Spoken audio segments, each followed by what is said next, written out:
മാന്യ പ്രേക്ഷകരെ, ഇന്നത്തെ എപ്പിസോഡിൽ നമ്മൾ ചർച്ച ചെയ്യുന്നത് ഗർഭധാരണത്തിൻ്റെ പ്രഥമഘട്ടത്തിൽ ശ്രദ്ധിക്കേണ്ട മറ്റു ചില വിഷയങ്ങളാണ്. കഴിഞ്ഞ എപ്പിസോഡിൽ നാം അവസാനിപ്പിച്ചത് പ്രാർത്ഥനയോടു കൂടിയുള്ള ഒരു ഭാഗമാണ്. അവിടെ ഞാൻ സൂറത്തു മറിയം നിർദ്ദേശിക്കാൻ വിട്ടുപോയിട്ടുണ്ട്. തീർച്ചയായും സൂറത്തു മറിയം വിശുദ്ധ ഖുർആനിലെ ഒരുപാട് ശാസ്ത്ര വിഷയങ്ങളിലേക്ക് സൂചന നൽകുന്നൊരു അധ്യായമാണ്. പൊതുവേ തന്നെ സ്ത്രീ സമൂഹത്തിനിടയിൽ ഗർഭധാരണം നടക്കാത്ത സ്ത്രീകളോട് ഉപദേശിക്കുന്ന കൂട്ടത്തിൽ ദിനേനെ ഒരു സൂറത്തു മറിയം പാരായണം ചെയ്യാൻ പറയുന്ന രീതി ഉണ്ട്. അത് പണ്ഡിതന്മാരിലൂടെ പിന്നീട് വല്യമ്മമാരിലൂടെ നമ്മുടെ പുതിയ സമൂഹത്തിൽ എത്തിച്ചേർന്ന ഒരു നല്ല അറിവാണ്. തീർച്ചയായും പുരുഷ സാന്നിധ്യമില്ലാതെ, പുരുഷ സ്പർശനമില്ലാതെ ഗർഭിണിയായ മറിയം ബീവി റളിയല്ലാഹു തആല അൻഹായുടെ ചരിത്ര ഭാഗങ്ങൾ കൂടി പറയുന്ന അധ്യായത്തിന് ഇമോഷണലി അതുപോലെ ആത്മീയമായും ശരീരത്തെ പ്രചോദിപ്പിക്കുന്നതിൽ, ഇൻറ്റേർണൽ ഓർഗൻസിൽ ഇതുമായി ബന്ധപ്പെട്ട ഹോർമോൺ ഡെവലപ്പ് ചെയ്ത് കൊണ്ടുവരുന്നതിലും അണ്ടോൽപാദനത്തിലും അണ്ടവിസർജനത്തിലും സ്ത്രീ ശരീരത്തെ സഹായിക്കുന്നതിലും ആത്മീയമായി സഹായിക്കുന്ന ഒരു അധ്യായം തന്നെയാണ് സൂറത്തു മറിയം എന്ന് അനേകായിരം ആളുകളുടെ അനുഭവത്തിലൂടെ നമുക്ക് പറയാൻ കഴിയും. ഇന്നത്തെ ചർച്ചയിലെ മറ്റൊരു പ്രധാന ഭാഗം ഗർഭധാരണത്തിൻ്റെ പ്രഥമഘട്ടത്തിൽ ശ്രദ്ധിക്കേണ്ട ചില ഭക്ഷണങ്ങളെക്കുറിച്ച് കൂടിയാണ്. പ്രത്യേകിച്ചും പഴവർഗ്ഗങ്ങളിൽ പേരക്ക കഴിക്കുന്നതും ഇലക്കറികളിൽ മുരിങ്ങയില കഴിക്കുന്നതും ഈ ഘട്ടത്തിൽ പാടില്ല. പക്ഷേ ഈത്തപ്പഴം, പഴുത്ത പപ്പായ, പഴുത്ത കൈതച്ചക്ക, അതുപോലെയുള്ള ശരീരത്തെ ആരോഗ്യത്തിലേക്ക് നയിക്കുന്ന, ദഹന പ്രക്രിയയെ സഹായിക്കുന്ന ഭക്ഷണ പദാർത്ഥങ്ങൾ ഉപയോഗിക്കുന്നതിന് വൈദ്യശാസ്ത്രത്തിൽ എതിരൊന്നുമില്ല. പക്ഷേ സമൂഹത്തിൽ അങ്ങനെ ഒരു വ്യാപകമായ തെറ്റിദ്ധാരണകൾ പരത്തുന്നുണ്ട്. അതിൽ പ്രധാനമാണ് പപ്പായ കഴിക്കുന്ന വിഷയത്തിലുള്ളത്. പപ്പായ പഴുത്തതാണെങ്കിൽ 100 മില്ലി പപ്പായ, 100 ഗ്രാം പപ്പായയും 100 മില്ലി ഇളനീർ വെള്ളവും ചേർത്ത് കുറുക്കിയെടുത്ത് ഉടച്ച്, അതായത് പപ്പായ കഷ്ണിച്ച് 100 മില്ലി ഇളനീർ വെള്ളത്തിൽ ഉടച്ചെടുത്തത് ദിനം പ്രതി രാവിലെ കഴിക്കുന്നത് ഗർഭിണികളിൽ പിന്നീട് വരാൻ സാധ്യതയുള്ള അനീമിയയെ ബ്ലോക്ക് ചെയ്യാൻ കഴിയും. ഇന്ത്യയിലെ 65% സ്ത്രീകളും അനീമിയ ബാധിതരാണ്, പ്രത്യേകിച്ചും പ്രസവശേഷം. അതിനെ ബ്ലോക്ക് ചെയ്യാൻ ഗർഭകാലഘട്ടത്തിൽ നമുക്ക് സ്വീകരിക്കാൻ പറ്റുന്ന നല്ലൊരു മെത്തേഡാണ് ഈ പറഞ്ഞ ക്രമത്തിൽ പഴുത്ത പപ്പായ. പ്രത്യേകിച്ചും നാട്ടുവളപ്പിൽ നിന്ന് ലഭിച്ചതാണെങ്കിൽ മേന്മ കൂടും. ശ്രദ്ധിച്ച് കഴിക്കാൻ പറ്റിയാൽ തീർച്ചയായും ആരോഗ്യമുള്ളൊരു ഗർഭകാലം നിങ്ങൾക്ക് ആസ്വദിക്കാൻ കഴിയും. അപ്പോൾ ഗർഭകാലഘട്ടത്തിൽ ഈത്തപ്പഴം കഴിക്കുമ്പോൾ ശ്രദ്ധിക്കേണ്ടത് വെള്ളം കുടിക്കണം. മുന്നേയും നമ്മൾ ആ കാര്യം പറഞ്ഞിട്ടുണ്ട്. ഈത്തപ്പഴത്തോടൊപ്പം വെള്ളം കുടിക്കണം, അല്ലെങ്കിൽ തേങ്ങ കഴിക്കണം, അല്ലെങ്കിൽ ആയിഷ ബീബി റളിയല്ലാഹു തആല അൻഹ ചെയ്തതുപോലെ കുക്കുംബർ, കക്കിരിയുടെ ചെറിയ വലിപ്പത്തിലുള്ളത്, ചെറിയ ഇനം കുക്കുംബർ ചേർത്ത് കഴിക്കണം. അല്ലാതെ വരുമ്പോൾ ഈത്തപ്പഴത്തിലെ ഉഷ്ണം ശരീരത്തിലെ സ്വാധീനിച്ച് മറ്റ് വല്ല ബുദ്ധിമുട്ടും വന്നേക്കാം. ചീരയില ഈ സമയത്ത് കഴിക്കുന്നത് നല്ലതാണ്. ഇഞ്ചി കുത്തിച്ചതച്ചെടുത്ത് വെള്ളത്തിൽ ചേർത്ത് ദാഹശമനിയായി ഉപയോഗിക്കുന്നത് നല്ലതാണ്. ഇങ്ങനെ ഗർഭകാലഘട്ടത്തിൻ്റെ ആദ്യ സമയത്ത് ആരോഗ്യകരമായ ഭക്ഷണ രീതി ചിട്ടപ്പെടുത്തുന്നത് വളരെ പ്രധാനമാണ്. പ്രത്യേകിച്ചും നമുക്കറിയാം, അയൺ സംബന്ധമായ പ്രശ്നങ്ങൾ, കാൽസ്യം ഡെഫിഷ്യൻസി, വൈറ്റമിൻ ഡെഫിഷ്യൻസി പോലത്തത് വലിയൊരു പ്രശ്നമായി കേരളീയ സാഹചര്യത്തിൽ അലട്ടുന്നുണ്ട്.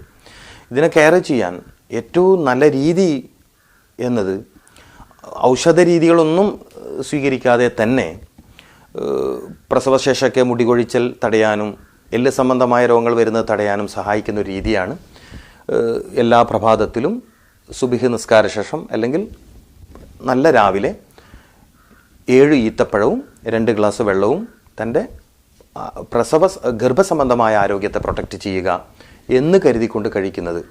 റുത്തബ് എന്നാണ് വിശുദ്ധ ഖുർആനിൽ കാണുന്നത്. മറിയം ബീവി റളിയല്ലാഹു തആല അൻഹ ഗർഭിണിയായ സമയത്ത് കാട്ടിലായിരുന്നു.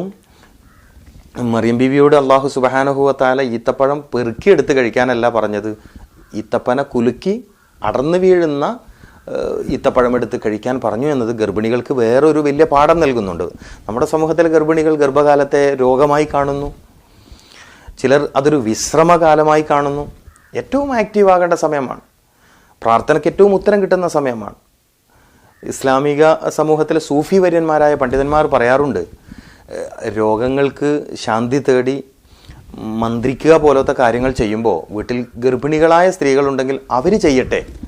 കാര്യം അവർക്ക് ഇസ്ലാമിക ലോകത്തൊരു പദവി പണ്ഡിതന്മാർ നൽകുന്നത് വിലായത്ത് എന്ന പട്ടം ലഭിക്കാതെ തന്നെ വലിയ എന്ന മഹിമയുള്ള സ്ഥാനത്തിന് അർഹരാണ് ഗർഭിണികളായ സ്ത്രീകൾ എന്ന് ഇമാം നവവി റളിയല്ലാഹു തആല അൻഹുവിനെ പോലെയുള്ള പണ്ഡിതന്മാർ എഴുതി വെച്ചിട്ടുണ്ട്.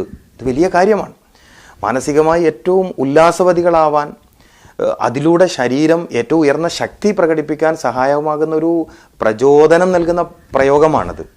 അതേസമയം പുതിയ സമൂഹത്തിലെ വളരെ ഗ്രാജുവേറ്റ് ആയ പെൺകുട്ടികൾ വരെ ഗർഭകാലത്തെ ആശങ്കയോടെ കാണുന്നു, രോഗമായി കാണുന്നു, ശാരീരിക അസ്വസ്ഥതകൾ എണ്ണിപ്പറയുന്നു.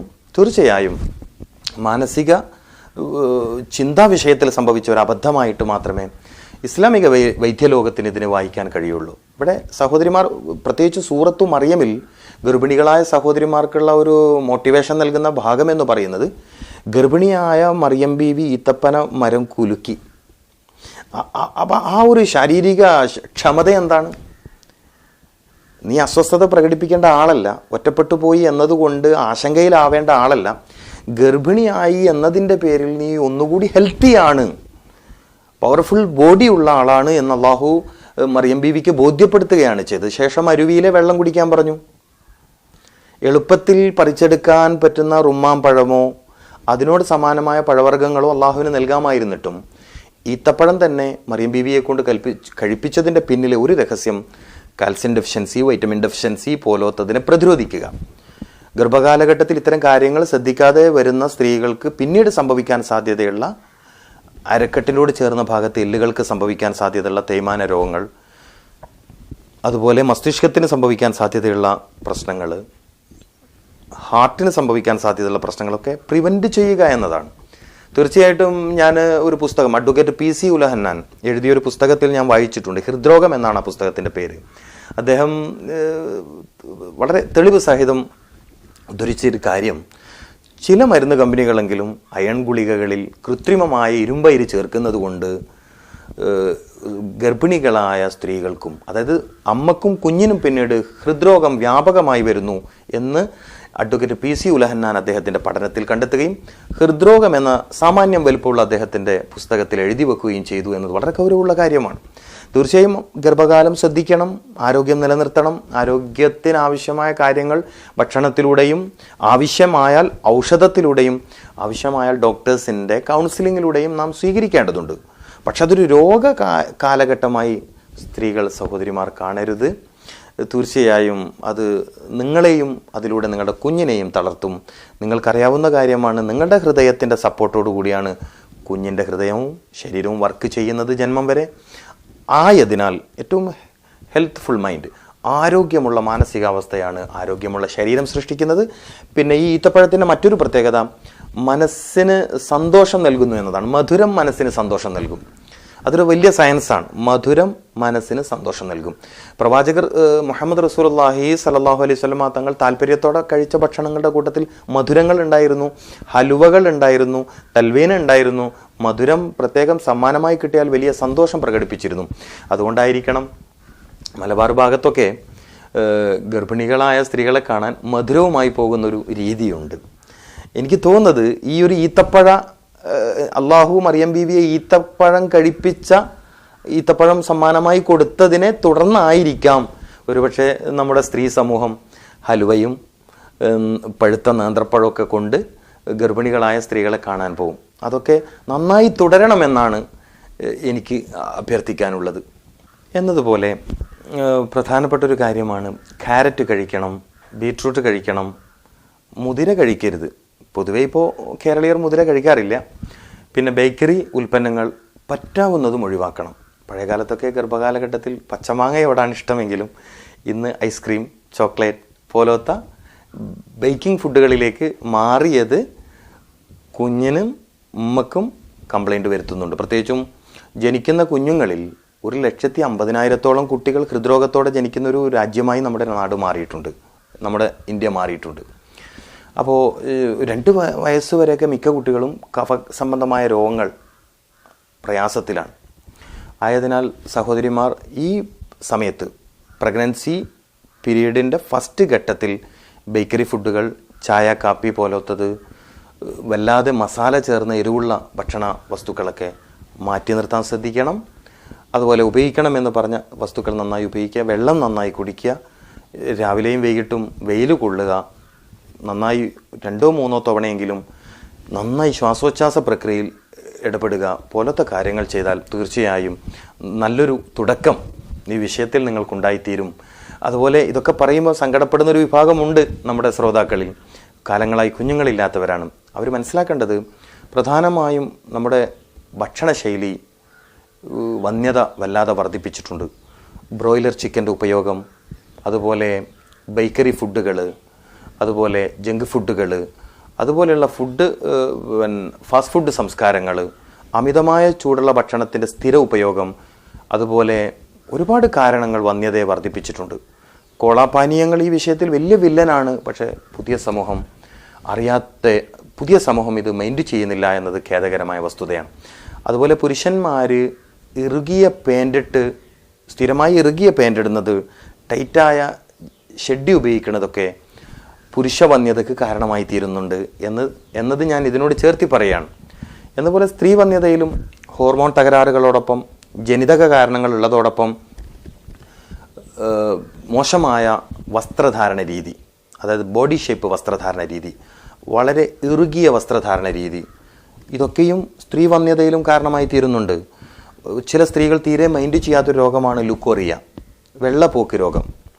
ഈ വെള്ളപ്പോക്ക് രോഗം വർദ്ധിക്കുകയും അതിനെ ഡോക്ടേഴ്സുമായി ഷെയർ ചെയ്ത് ട്രീറ്റ്മെൻറ്റ് ചെയ്യാനുള്ള അറിവില്ലായ്മ കൊണ്ടോ അല്ലെങ്കിൽ മടി കൊണ്ടോ വർദ്ധിച്ച് അത് ഇൻഫെക്ഷൻ ഉണ്ടാകുന്ന രോഗാവസ്ഥയിൽ നിന്ന് മാറി ഗർഭപാത്രത്തിലേക്ക് ഗ്രസിച്ച് കടന്നു കയറി പ്രസവത്തെ തടയുന്ന അവസ്ഥയിലേക്ക് കടന്നു കയറി ഏറ്റവും അവസാനം ക്യാൻസറിലേക്ക് വരെ എത്തുന്ന ദുരിത രോഗമായി ലൂക്കോറിയ പോലത്തെ കാര്യങ്ങൾ മാറുന്നുണ്ട്. ഈ ലൂക്കോറിയ വർദ്ധിക്കുന്ന വിഷയത്തിലും പ്രധാനമായി വരുന്നത് ഉഷ്ണവർദ്ധനവിന് സഹായകമാകുന്ന ഭക്ഷണങ്ങളും അതോടൊപ്പം കൃത്രിമമായ തണുത്ത ഭക്ഷണങ്ങളും ബേക്കറി ഫുഡുകളും പെൺകുട്ടികളിൽ വർദ്ധിച്ചു എന്നത് പ്രധാനമാണ്. അതുപോലെ ജനനേന്ദ്രിയ ഭാഗത്തെ ശുദ്ധി ശ്രദ്ധിക്കുന്നില്ല. പ്രത്യേകിച്ചും 3 സുഷിരങ്ങൾ, 3 ദ്വാരങ്ങൾ സംഗമിക്കുന്ന ഇടമാണ് സ്ത്രീകളെ സംബന്ധിച്ചിടത്തോളം അരക്കെട്ടിൻ്റെ ഭാഗം. എന്നതുകൊണ്ട് തന്നെ ആ ഭാഗത്ത് ടൈറ്റായ വസ്ത്രം ധരിക്കുന്ന ഫാഷൻ്റെ പേരിലോ മറ്റോ, എളുപ്പത്തിൻ്റെ പേരിലോ മറ്റോ, യാത്രയിലും മറ്റൊക്കെ എളുപ്പം കരുതിയൊക്കെ ധരിക്കുന്നവരുമുണ്ട്. എല്ലാവരും ഫാഷൻ എന്ന രൂപത്തിലല്ല ധരിക്കുന്നതെങ്കിലും മാരകമായ ഒരുപാട് ജനനേന്ദ്രിയ രോഗങ്ങൾ നിങ്ങളെ ജീവിതത്തെ, സന്തോഷത്തെ കെടുത്തിക്കളയും. അതോടൊപ്പം വന്യതക്കും കാരണമായി തീരും. അവിടെ നമ്മുടെ സഹോദരിമാർ ശ്രദ്ധിക്കേണ്ടത് അത്തരം വസ്ത്രധാരണ രീതിയിൽ നിന്ന് സ്വശരീരത്തെ സംരക്ഷിക്കുക എന്ന താല്പര്യത്തോടെ വിട്ടുനിൽക്കുകയും ആരോഗ്യകരമായ വസ്ത്രധാരണ രീതി, പരമാവധി കോട്ടൺ വസ്ത്രങ്ങൾ, എയറിന് കടന്നു വരാനും വിയർപ്പ് തുള്ളികൾക്ക് സ്വതന്ത്രമായി ശരീരത്തിൽ നിന്ന് പുറത്ത് പോവാനും സഹായിക്കുന്ന രൂപത്തിലുള്ള വസ്ത്രധാരണ രീതി സ്വീകരിക്കുന്നതും വന്യതയെ തടയുന്ന വിഷയത്തിൽ നിങ്ങളെ സഹായിക്കും. അടുത്ത എപ്പിസോഡിൽ കാലഘട്ടത്തിൻ്റെ 2ഉം 3ഉം ഘട്ടങ്ങളിൽ ശ്രദ്ധിക്കേണ്ട വളരെ പ്രധാനപ്പെട്ട കാര്യങ്ങൾ നമുക്ക് ചർച്ച ചെയ്യാനുണ്ട്.